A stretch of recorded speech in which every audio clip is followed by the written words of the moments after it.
Welcome back, everyone, and we need to talk about this ending for Andor Season 2, as this might be the best ending we have gotten out of any Disney live-action project since them purchasing the rights to Lucasfilm.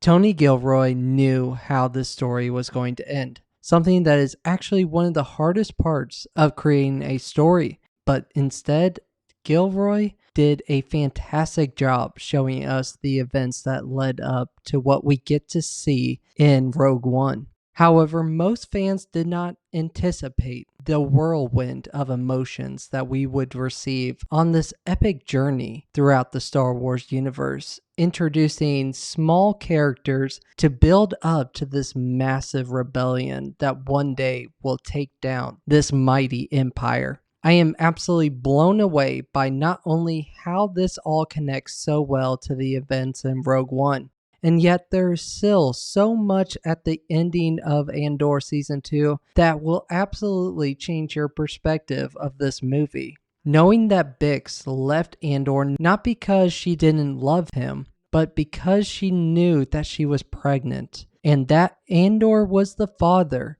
She knew how much family meant to him, with how much of Season 1 was embarking on his journey to go find his long-lost sister. If Bix told Andor that he was the father, most likely Andor would have left the rebellion to be the father that he always wanted to be for his child. This makes Andor's death in Rogue One hit so much harder. After completing his mission, he was most likely going to go check on Bix to make sure that she was still doing all right. And then Bix would probably reveal to Andor that he is indeed the father. My theory is that this shot of Bix looking out at the sunset is after the Battle of Scarif, as she can feel that Andor is gone.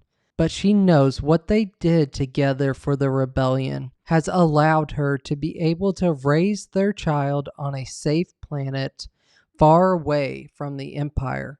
And before some of you say that this baby could be Poe Dameron from the sequel trilogy, I would have to strongly disagree with you, as there is no way I feel like Tony Gilroy would put a character from the sequel trilogy before the events that we see in the original trilogy. I highly suggest that you guys now rewatch Rogue One after watching Andor Season 2, as it will completely change your perspective of how many people got us to where we are now.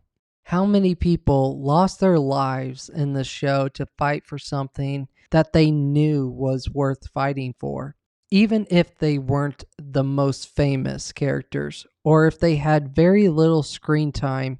They were the ones who slowly made the rebellion possible.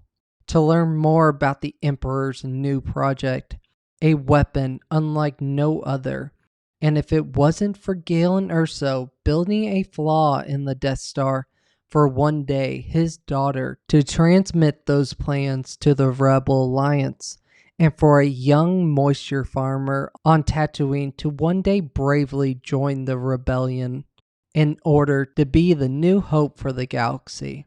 So going back to my question earlier, is this the best ending to a Star Wars live-action project that we have gotten since Disney took over Lucasfilm? I would think that many of you would say that this show does have the best ending of any live-action Disney Star Wars project, and you would have a very valid case at that point. For me, that this show goes easily in my top 3 shows of live-action that Disney has done. I would say that my other 2 shows would be Mando Season 2 and The Kenobi Show, which both of those I believe ended perfectly. All 3 of these shows hit on so many levels for me that any one of them could have the number 1 spot. Let me know in the comments down below what you thought about Andor Season 2. Where do you rank it among some of the other Star Wars projects that we have gotten? And do you have a completely different perspective of Rogue One now after watching this show? As always, thank you guys so much for watching. And as always, my friends in the Force, have a great rest of your day, and I will catch you all in the next one.